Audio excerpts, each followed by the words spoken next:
teman-teman, pada kesempatan kali ini kami akan menjelaskan tentang perpindahan kalor.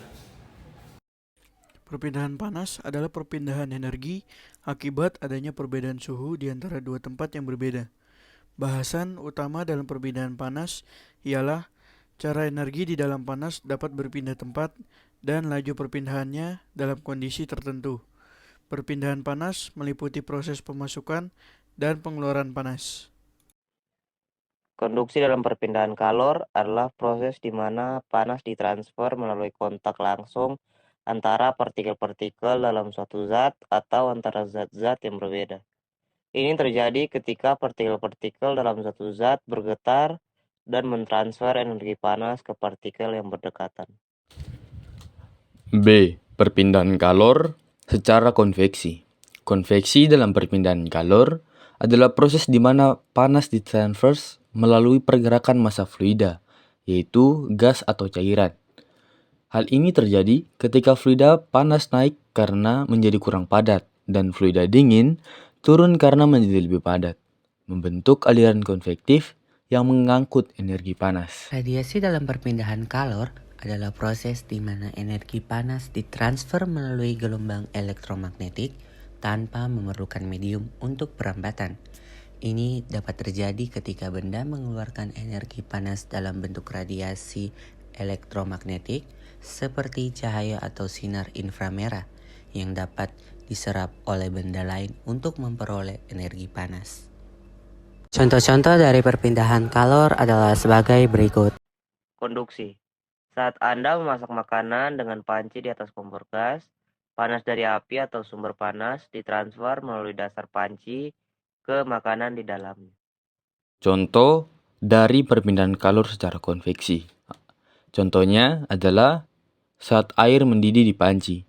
Lapisan air yang paling dekat dengan dasar panci menjadi lebih panas, menjadi kurang padat, dan naik ke permukaan, sementara air dingin dari permukaan turun ke dasar panci.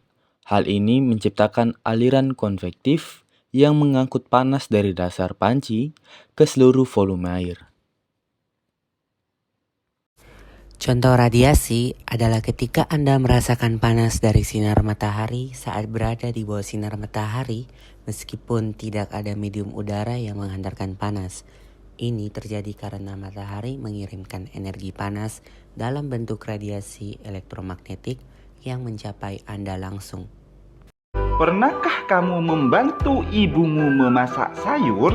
Tahukah kamu mengapa api kompor dapat memanaskan air dalam panci sehingga sayuran yang ada di dalamnya menjadi matang?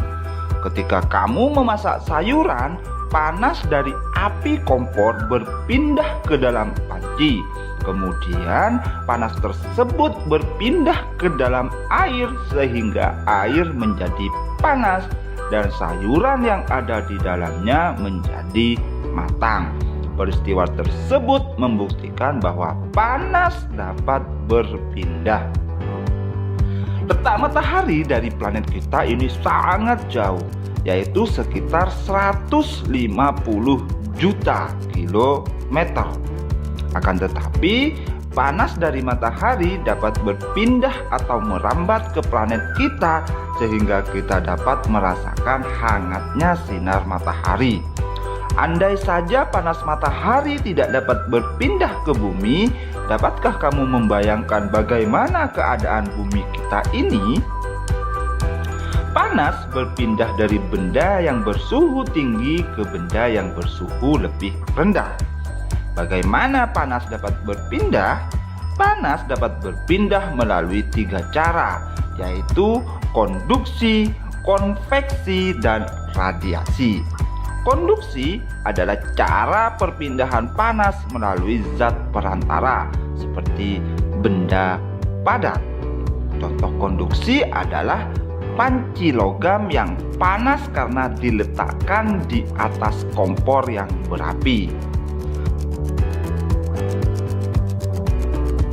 Konveksi adalah perpindahan panas yang disertai dengan perpindahan bagian zat perantaranya. Misalnya, air di dalam panci yang dipanaskan hingga mendidih.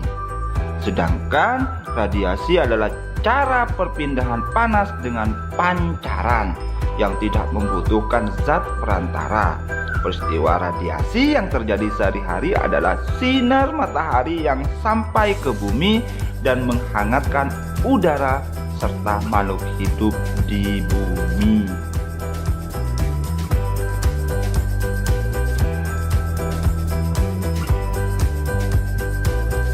Kesimpulannya, perpindahan kalor melibatkan 3 mekanisme utama, yaitu konduksi, konveksi, dan radiasi. Konduksi terjadi melalui kontak langsung antara partikel-partikel zat. Konveksi melibatkan pergerakan massa fluida, sedangkan radiasi melibatkan transfer energi melalui gelombang elektromagnetik. Thanks for watching.